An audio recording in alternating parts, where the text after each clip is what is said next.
Welcome to the Oil and Gas Sales and Marketing Podcast, where every week your hosts Mark LaCour and Matt Bertram share proven strategies and real-world tactics to help you connect with customers and close more deals. Let's do this. Hey, welcome back, everybody, to the Oil and Gas Sales and Marketing Podcast. And Matt, you and I are on a freaking roll. This is episode number 3 in a row, regular releases, like we're real podcasters or something. Man, we're back at it during the summer. Everybody's taking it off and we're speeding it up. Sweating our butts off because it's hot here in Houston right now. Okay, we've talked a whole bunch about how sales and marketing has changed, how the tech stack has changed, how AI has changed it. And Matt, I thought today we would talk about sales leadership and how that's changed over the years. When I got started in sales a million years ago, my sales manager was basically a whip cracker for an entire team of enterprise salespeople that sold telecom services to large enterprise clients. And I had the oil and gas vertical. And then besides being the whip cracker, he was also the CRM auditor, right? So everything that was in the CRM was what his truth was. And then he actually was really hard on pipeline. As long as your CRM was good, the information you put in there, and your sales pipeline looked heavy, he would leave you alone. And a lot of sales leaders still do that exact thing. They're still looking at your pipeline. They're looking at your activity. How many calls did you make? How many emails? How many customers you take out for lunch? And I think that needs to change. In fact, it is changing. When I look at some of the top sales leaders I know today in 2026, they don't do that. What they focus on is behavior. And the metrics are still important, right? Let's not lie. When you're in a large organization or even a small organization, sales has to report back projected revenue. And the only way to do that is to have data, which is in your CRM. And as much as I have my issues with the way a lot of companies use their CRM, I've been a frontline salesperson in the past, and I know what it's like to have somebody judge me whether I'm doing a good job or not based on the information. And we all know this. Back in the day, we would put the least amount of information in our CRM to keep our sales manager off our butt. We didn't put everything in there because it was hard. It took away from our selling time because you had to key punch all that. You had to remember, you had to write notes. I used to carry around a notebook with all my notes in it. And now with AI, it's the opposite. You can get all the data you want without creating any extra work. So now I think sales leaders should focus more on the behaviors of their team and not the data, because now the data is actually there. Okay, so I've worked in a number of regulated industries, right? And I would tell you, we had tablets, okay, or a computer that would flip around, and then you would use the website as like where you would click on, where you would show stuff, where you'd highlight stuff, and they would track all that, okay? And they knew when you were doing that. And then when we were filling out the CRM, because they could get audited, it was like you had like, I think it was like 30 characters to put in all the notes for what happened. So I've had like the opposite. And then you had to have your own books of like whatever you're remembering or however you're doing it. And then I worked at like a recruitment. I did recruitment in oil and gas for a long time. And we had a call like 60, 70 people a day. They looked at our dwell time of how long these conversations were happening. Now you can take all that data and understand that, and you can really process the sales calls. That's what I love about AI right now from a sales training standpoint. And my guy right now has a feedback loop. Every call he has based on certain frameworks, it feeds back into him, tells him what he needs to do better. And I can review all the calls. We can get the sentiment. We can get all those data points. And it really is just like following you around. And you're not having to manually put it in because that's what gets lost. Like a lot of salespeople are moving quickly and they don't have time to enter in all those notes. And then they got the next call or this or that. And then I remember it was like, you have to put it in every night. Like our database used to upload at midnight every night. And if you wanted to get credit for those calls that day, you had to get your notes in, which was good because you remember it before you go to sleep. And it just became a routine. So. Yeah. And I love where you went with that because that's where I was going next. When I'm thinking about sales leadership in the modern times, and I'm saying that you need to focus on behavior, not necessarily those KPI metrics, although they're still important, but things like when you're leading a sales team, observing their calls, role playing, coaching, all the stuff to actively develop your reps. So what I do with my sales team is when we go on a sales call together, I think I may have mentioned this before, is immediate feedback with no emotions. As soon as we get out of earshot of the client or the prospect we're talking to, I mean, the moment, we may not even be out of their office yet. Usually we're out of their office in the elevator because we know it's private. But I literally ask, what could I have done better? What did you observe? What did you learn? And then I do the same to them. And there's no emotions attached. There's no negative emotions or positive emotions. It's literally an interchange of information. And it's one of the best ways to develop or rep your new reps. The other thing is stories. Regardless of how much science and data is in sales, you're still dealing with people. And the way that you convey information that sticks in people's head is instead of just having the information like an Excel spreadsheet or a PowerPoint deck, you tell a story. You tell a real customer story that has that data in there, and people remember. It's how we're wired. So when your new reps, when you're leading a team, when they hear you tell the stories and how you tell them, they pick it up and they make it their own. And I think that's way more important when leading the sales team now than literally measuring how much time they're on the telephone or how much emails they send or that other stuff.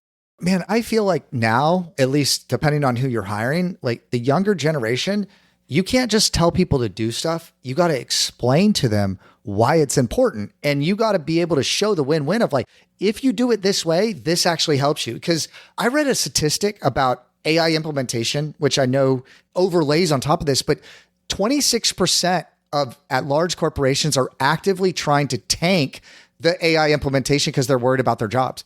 Okay, like actively trying to do that because they're scared. I think it's really about educating and understanding what are the bigger goals and why this is helpful to them.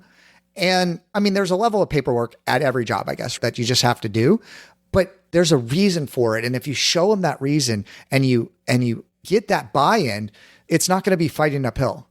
Yeah, you brought up something that Paige and I are talking about on oil and gas this week, which is let's not hide from the reality. Chevron just laid off or just announced it's going to lay off 20% of its workforce globally. And why is it laying off 20% of its workforce? Is it the price of oil is too low? No, it's AI.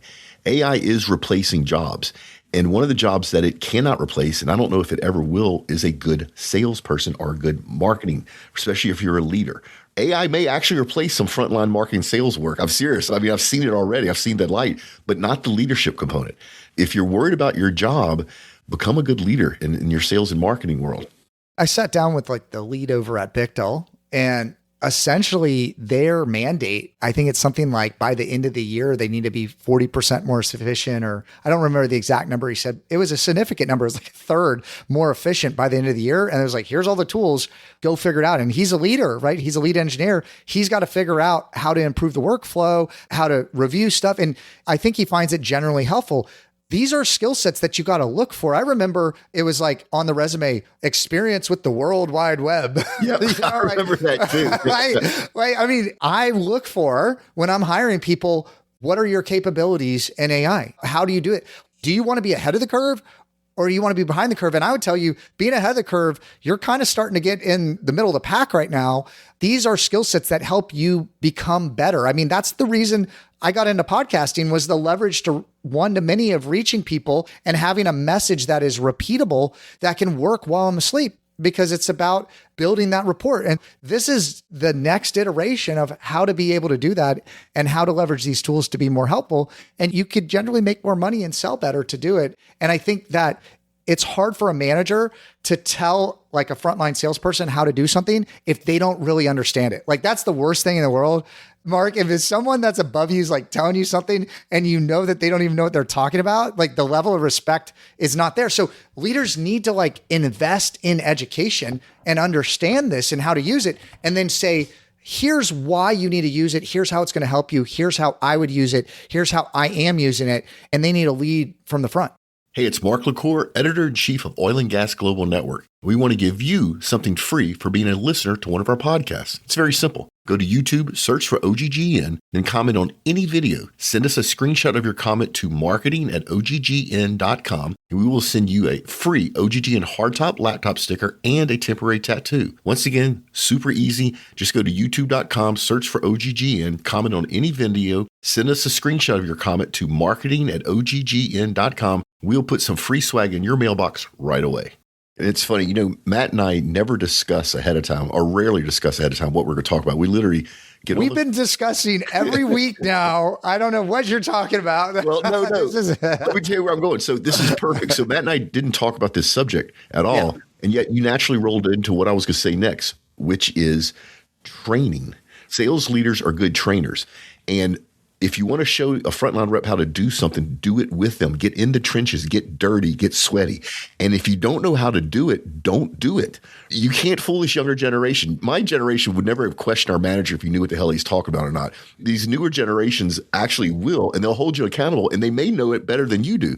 So if you don't understand something, get the training and share that training with your team and get in the trenches with them. Just because you're a leader doesn't mean you can't get in there with them, and they'll respect the hell out of you if you do that. And by the way, Mark and I do training. So you can reach out to us, like shameless plug. Like we do training and talk and workshops on this side of the thing. If you're interested, we're available. Yeah. And it's fun and it's valuable to your team. So bring the whole team. Absolutely. That's a great, I'm the sales guy. I should have thought about that first. All right. Back to the training. And you said this, I'm going to say it a different way, but if you have information without any type of reinforcement and repetition and learning, it's just freaking noise nowadays. There's too much noise for all of us, right? So the training is super important for your reps. And then each rep will need different types of training. And here's once again where a layer of technology can be super useful. If you have 5 reps, you may have one that is great at everything they do, right? They're number one revenue generator in a company, but they leave a freaking trails of bodies behind them because nobody likes them. That's something that you need to coach around if you're a sales or marketing leader. You may have a rep that's really great in getting in the door, but they can't close a damn deal for nothing, right? That's a separate set of training for that rep. You may have a rep that knows everything backwards and forwards about the customer's business and whatever you're selling, but they can't articulate it, right? They get nervous in front of a crowd. That's another set of training. If you have a sales team, identifying, you can use technology for this, identify what their separate gaps are, and then give them very specific training. Either you do it, you learn it, and you coach them, or you bring an outside trainer to help them. But the old days of having this blanket one-size-fits-all training that was off-site doesn't work anymore, and it's a waste of your resources and money. And honestly, your reps aren't going to pick up much of anything out of it. Now, with all that said, if you are hiring a brand new rep, some basic sales training that is kind of one-size-fits-all is helpful. If they've never actually, if they're right out of college or whatever. But other than that, customize your training to what your people and what your teams need. And you can do it now with technology. We've recorded over 345 sales calls so far right now, Mark. And essentially, we find patterns in what's going on. And one of the things that we've just now started doing, so we would record and give coaching. Now we're building mock profiles of the people that like AI is acting as the ICP that we're trying to sell to. And we can do mock trainings and see how someone does. So like, remember everybody's like, oh, mock training. Like I hate doing it. It's like, but the thing, if you can do mock training, you can do real training. Like if you're really good at sales, you can do mock training because it's easy. If you can't do sales really good, I feel like mock training is helpful, but people don't want to do it. Well, now you can have real training, like simulation training with your target ICPs.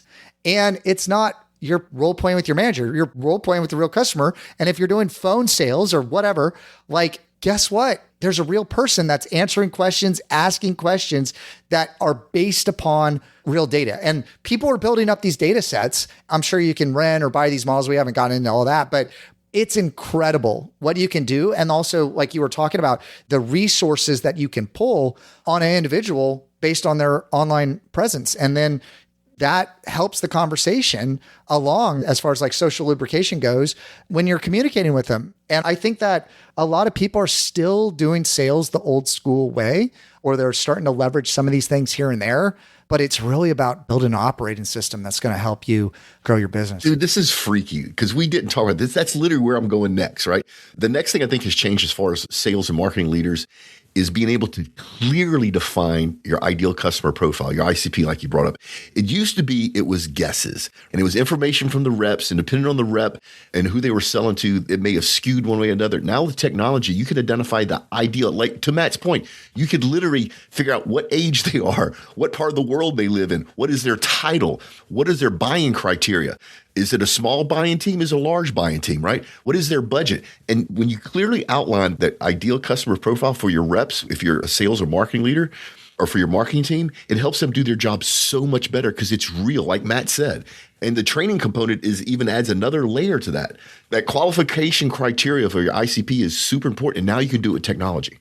So 2 ways you can do it right now is you can take depending on how good the data is in your CRM, you can take the data in your CRM and you can enrich that data to build this out. Also, on the marketing side of things, you can set up things on your website to capture when they go to certain pages.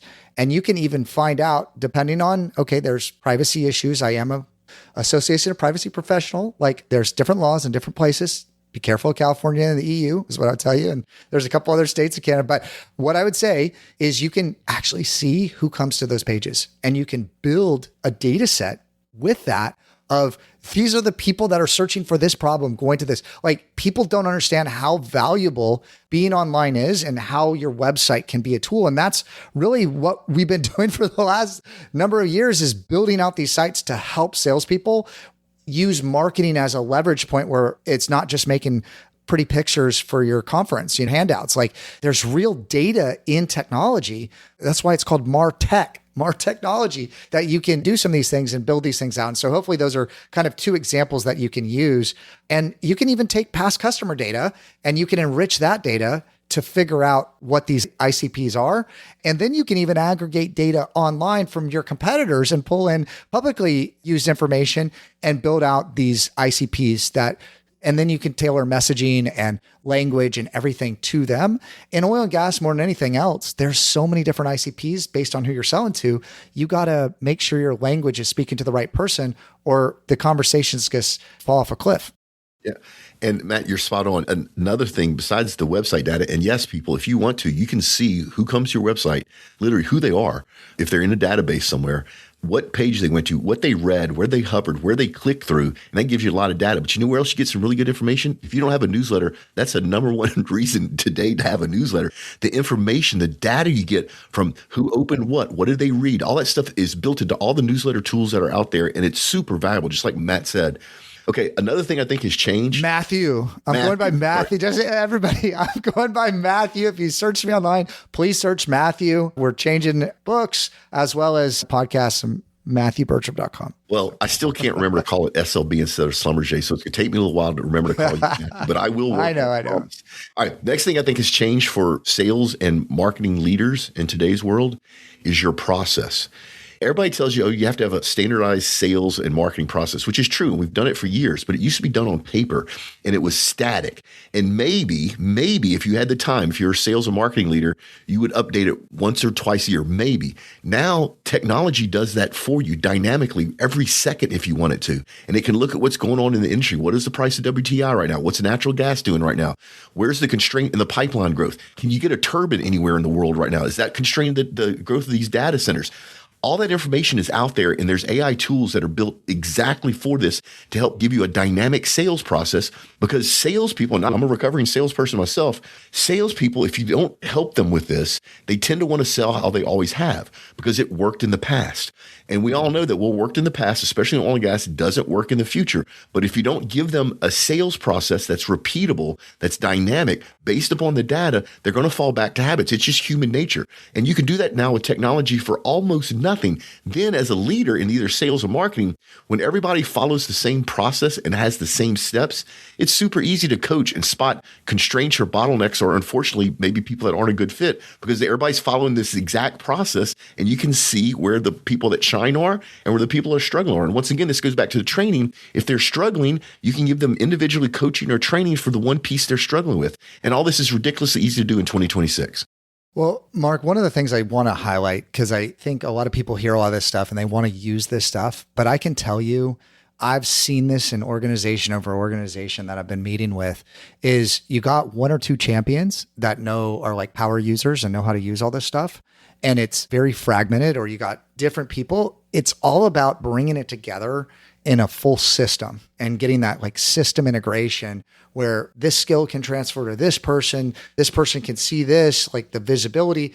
And that doesn't happen on the fly. Like you got to map it out. You got to understand what your tech stack is. You got to understand what's going on, and you got to put it together. And that's where I'm seeing the transformation happening.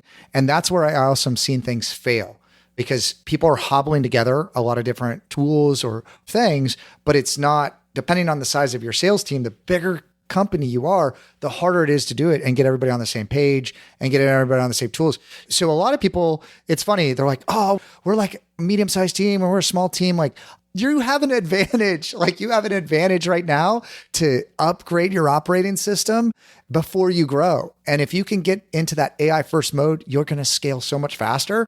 I wouldn't put it off until like, oh, I'm bigger to do it. It's easier to do it with less people. So I just want to throw that out there. No, you're 100% right. And you're much more nimble. And even big companies, I'm seeing this in both sales and marketing organizations and some very big, Fortune 100 companies where they've learned that they need to act like they're a smaller company. So instead of having these enormous sales and marketing organizations, they break them down so they're more nimble, they're smaller, things get done quicker, and the company benefits from it. And honestly, it's less stress on your sales and marketing team because they get stuff done. They get those easy, quick wins, which everybody loves those things.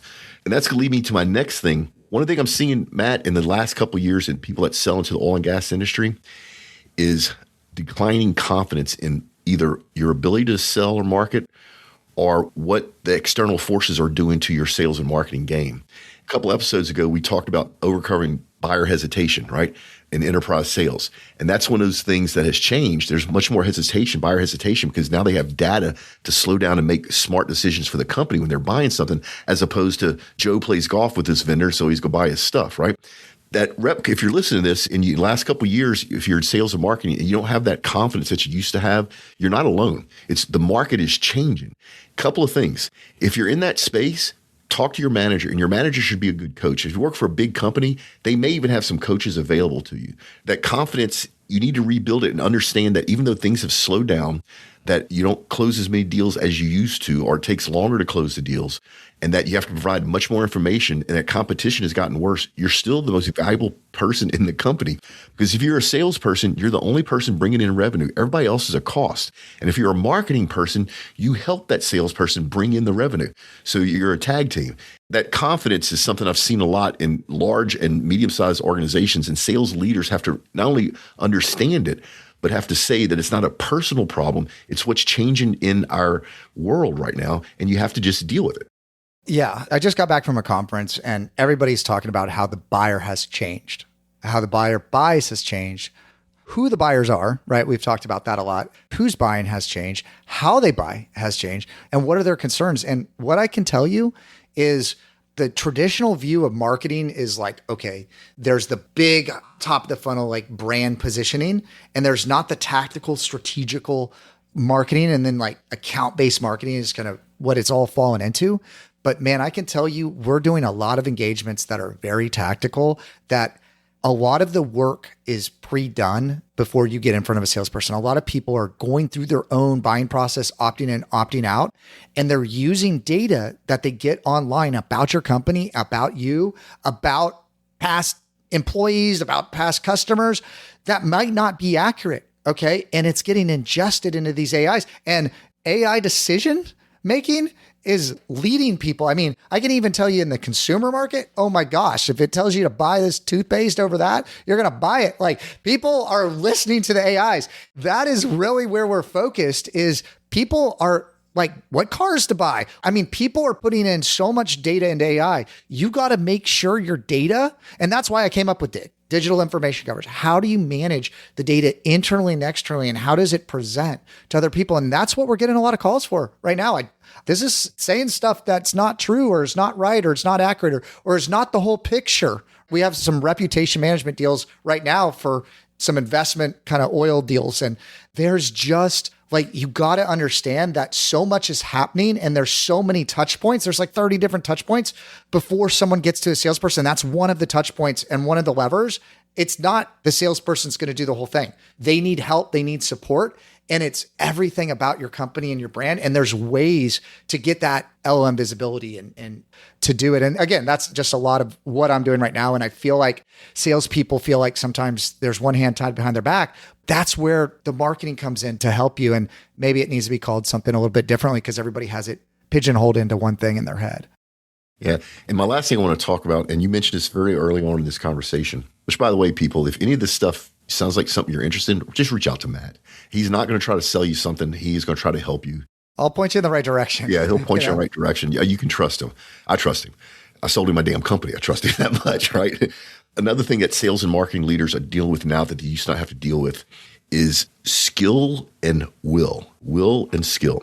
It used to be that everybody needed a paycheck. So you hired front level marketing person, a manager of managers in marketing, a sales manager, whatever, that's under you. And if you compensated them well, and if it wasn't hell to work at your company, they would stick around. So you didn't have to worry about the differences in people that want to improve, or the people that don't want to improve, or the people that want to make it something of themselves, but they don't have the skills, or the people that just don't care, just don't want to be there anymore. And the problem is, it's really easy to find a bunch of jobs right now. If you sell an oil and gas right now, especially if you're a hunter, you can't find hunters right now. Hunters now are commanding $200,000 a year base, another $250,000, $300,000 at risk. And if you're listening to me and you're a good hunter and that number sounds big, you haven't been job shopping recently, right? The big tech companies have snatched up all the hunters because they see the potential in selling into the oil and gas industry as these data center boom is taking off, and they need to power these data centers. Chevron just signed a huge deal with Microsoft to power the data centers for the next 20 years. And a bunch of tech companies are selling into that, and they need true hunters that have oil and gas experience. So a couple of things here. If you're in this space, if you're a leader, marketing and sales leader, if it's a competency issue, which basically means they have the will to do something, but they don't have the skill, pair them up with somebody that has that skill that's natural. One of the most common things I see is pairing up a salesperson with a sales engineer. If that salesperson or that marketing person doesn't understand the technology or can't have an in-depth conversation about what you're selling, pair them up with a sales engineer. Sales engineer, it lives, eats, and breathes that stuff, right? But you also run across people in marketing and sales both that don't want to do it. They don't want to change. And this whole episode is about things that are changing. And if you don't want to change, in my experience, honestly, it's probably best for both of y'all to part ways. However your company does that, whether you have a performance improvement plan, if you have a heart-to-heart talk with somebody, if they don't want to change, you can't force them. And unlike the old days where that person would be a B player and kind of keep the ball rolling while the A players brought in the big kills, you can't have the B players anymore. Technology has level set all of that. Everybody should be an A player. So if they don't have the will, if they don't want to change, in my experience, at some point, you're better off parting ways. And the quicker you do it, the better it is for both sides. However, remember, if they have the will and they don't have the skill, use technology to get them that skill. In today's world, there's no excuse for not being able to do skill transfer for somebody that wants to learn something. Oh, I mean, you're preaching to the choir. I think that the days of picking up the phone, like that's what I have to tell people a lot. The personal connection since COVID, it's accelerated a lot of online stuff, but it's also accelerated a lot of I'm just going to send an email or I'm just going to send a text. Like you got to get in front of people. You got to talk to people. Even the younger generation, there's the social capability that you got to meet people. It makes a difference today to get in front of somebody. And if you can leverage that technology, you can become that hunter. And it's all A players. Okay. It's all A players. The money is rolling up to the top. It's like a K-shaped economy. Become one of those people, invest in it, learn it. You can do it. If you're an old dog, you can learn new tricks, right? I'm 100%. Telling you, you have to reinvent yourself. The companies, that's the thing that really hit me hard. My generation was told, hey, you go work for this company. They're going to take care of you. They're going to give you a pension. They're going to do all this kind of stuff. And all that's gone by the wayside. It's like, if we got to make a change, you're gone. And then employee, and I was a headhunter, same way. Like people are moving all the time to move up the ladder. I think it's really about providing value and understanding what is the issue and what is the need. And if you can synthesize that information, you can help do that. And when you work at a top level, a top tier company, there's not a lot of people that need a lot of direction. The better talent you can hire, again, the money's just rolling up and rolling to the people that are doing it. So if you're hiring these people or managing these people and you're having management issues, honestly, if you find somebody and you pay them the right amount, you probably won't have that issue. That's true. It's so and true. You want to be in that role. And if you're looking for those type of people, they're out there. They're out there. I mean, oil is about to, I think it's going to just boom. I know everybody thinks that everything's straight, and I'm not a macroeconomic person, but I'm going to tell you, I'm starting to see the writing on the wall with some of these things. And technology and oil are hand in hand, and people are skipping the middle market. These tech companies are just securing the oil with Chevron directly. Okay. Same thing with these chips and mining and silver and all that. They're going just straight to the source. I'm going to just cut out all the middlemen, give me the best price, and I'll guarantee you this amount of whatever. That's a different world than we live in. So a lot of people are being cut out of jobs. And I would just say, make sure whatever it is you're doing has value and it adds value to what somebody's doing, and you will not be replaced. Your salary will be accelerated, you will be more desirable. I don't know. That's the final thing I would leave people with. Yeah, that's a good place to leave it. Speaking of stuff that we don't want to leave, remember, sign up for our 2 newsletters so that Matt and I can collect the data on you. Matthew and I's, all our social links are in the show notes as well. And then it's time for a LinkedIn fail or tip of the week. And this time I don't have one. Actually, maybe I do. Do you have one? I have a couple things that I'm doing with LinkedIn. If you have one, go for it. So this has happened this morning. If you follow me on LinkedIn, and if you're not following me on LinkedIn, why not? Follow me.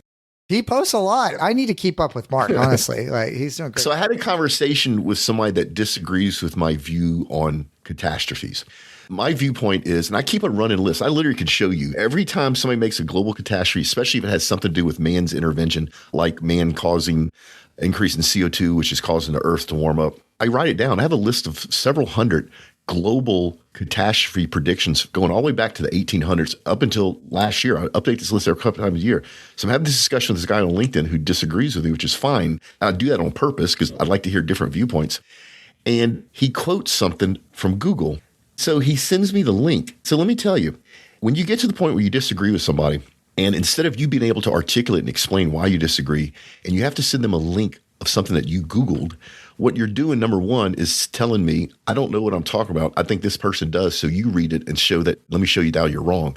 But number two, do you know that you're training Google to feed you that type of information? Google has switched. The way it searches now is 100% AI. When we've been talking about AI a lot, Google has completely got rid of all its old algorithms in search, and it's customizing everything.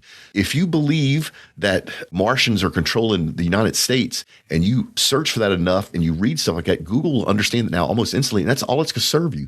Be careful, people on LinkedIn. You can make yourself look stupid because of the biases that are built into the AI of Google trying to give you what Google thinks you need. Do your research, folks. Well, there's perpetual memory of certain of the things that you ask, and then there's like degradation rates based on algorithms. It's more recent, so it might be more relevant. Like there's ways that they're trying to serve it where it's more helpful to you. And once you start understanding this technology, you know how to use it better. But I remember somebody was like, oh, this AI is falling in love with the Golden Gate Bridge. And it was like, well, if you in that prompt session search for the Golden Gate Bridge like 50 times, like of course it thinks that that's what you're interested in. And so it wants to help you with that thing. Like, so you need to probably set up a new session, or you need to delineate like what you want to know about it. And so here's the best thing that I could share, Mark. Everything is about clear, concise communication. Like the better clarity that you can provide and articulate what you want, the better answers you're going to get with humans, with AIs, with anything. Sales is like, how good do you communicate a message and understand what other people are communicating to get to like a situation where it's a win-win? Like improving the clarity of your communication, I think, is like the number one thing that you can do across the board with technology and everything else. All right, we'll end it there, folks. Remember, make a difference and not a sale. Thanks for listening to OGGN, the world's largest and most listened to podcast network for the oil and energy industry. If you like this show, leave us a review and then go to OGGN.com to learn about all our other shows. And don't forget to sign up for our weekly newsletter. This show has been a production of the Oil and Gas Global Network.